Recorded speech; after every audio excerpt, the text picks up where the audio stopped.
Welcome to our podcast, Learn Biblical Greek, brought to you by Dr. William Stewart, the co-founder of Telios. This captivating podcast teaches you biblical Greek through a verse-by-verse study of the book of Ephesians, interjecting Greek grammar, Greek word meanings, and vital theology concepts. Thanks for joining us on this exciting biblical journey. Your study will be more effective if you use the Greek text with the Bible word codes, either on the eSword download or Bible Hub website. These links are on our podcast website at www.teliosresearch.com. Hi, this is William Stewart, co-founder of Telios. Welcome back to our podcast on learning Greek. I'm glad you're here. You have taken the bold step of learning biblical Greek. As I've mentioned, it's patience and persistence over time where we repeat everything that we're talking about over and over again.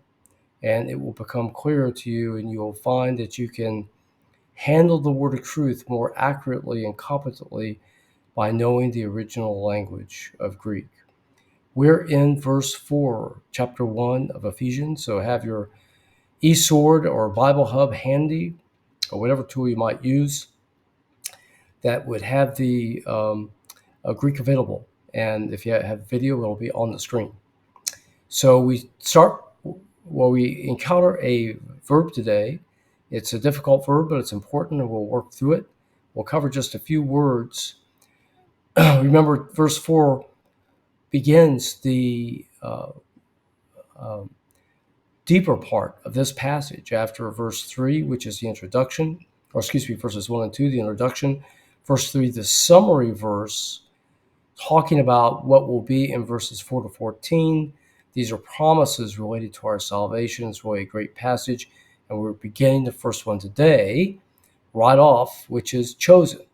So the first word here is kathos. It's a conjunction. It's a adverb. And os, the omega s that you see, is typical of an adverb ending, though there are other adverb endings as well. Another one in this verse. So that links verse 4 to the prior verse of the summary, beginning the description of these promises of salvation. The verb then, exalexato, is a tough one. It's not ideal to start with this one. However, I said I would take you right in the scripture, so hang with me, and I'll explain it. And again, we'll repeat these over and over again and look at your grammar, and it will become clear. Many verbs have a preposition on the front as a prefix. It will either strengthen the meaning or change the meaning of the primary verb, the root word. In this case, it changes it. So the ek on the front of Lego, to say, basically means to choose. You could say elect, to choose, or choose. So the K of ek of ek become X, that squirrely looking E as the second letter for pronunciation reasons when it comes in front of a valve. The next valve in which it forces the change in ek is the second epsilon E, which is called the augment. We saw this once before, and we haven't seen it before. The augment, I've discussed it, but the augment comes before the root word in the past tense. The most common past tense, as we mentioned last verse, is the aorist, that punctiliar verb form, the one-time action seen as complete. So God chose us as a one-time action that's complete. Okay. So then the root part of the word comes next. Leg, for to say. And then, as we've mentioned before, SA is the connector to what I call the specifier of the gender and person, place, and that comes, person and number that comes after the root. So connecting it is the SA, which is the sign of the aorist. So that epsilon in the front and the SA after the root, epsilon in front of the root, SA in back of the root, means the aorist. In the indicative mood, okay? So that is the real-time action, most common form of the verb.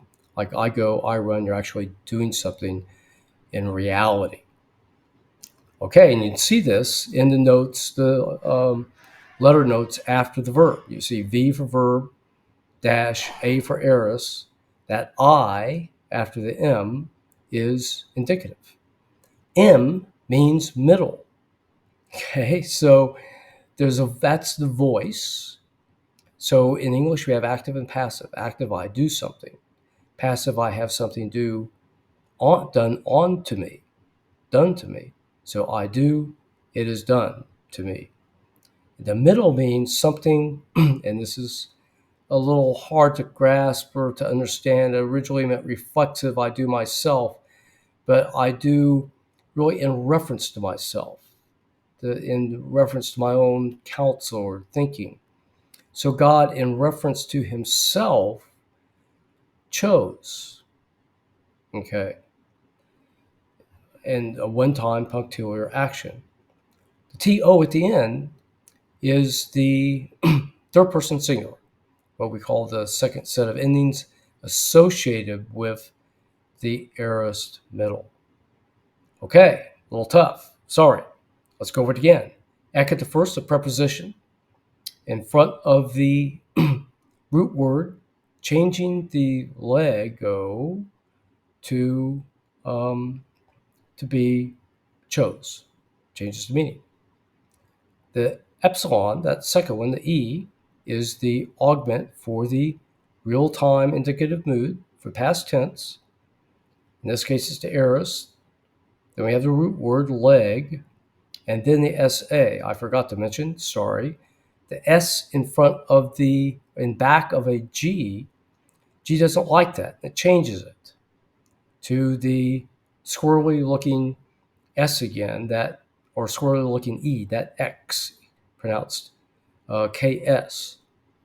Again, just for pronunciation's sake for the Greeks. That's really an SA. The toe at the end tells you it's third person singular. Okay, God chose, and then you've seen the third word, imas, before. That's we, and the accusative. That's personal pronoun, something acting on us. So God chose us in reference to himself. All right. I'll finish with the grammar there today. Difficult enough. Again, we'll go over these aorist verbs a lot because they're so common, particularly in this passage. You'll become used to them.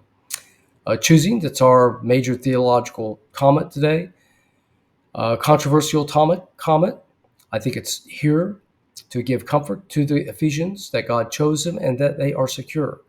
God had to choose, as we know from Romans 8:28 and to 30, this verse and the next verse, verse 11, all the verses in regards to calling, examples in the Old Testament, that God chooses because no one would choose him. That's clear in Romans 3, verses 10 to 12, because none of us are good. None of us understand. So if we're left to our own free will, nobody would choose God. So out of his mercy and out of his love, he chose us. Okay. Thanks for joining me today. I'll look forward to seeing you next time.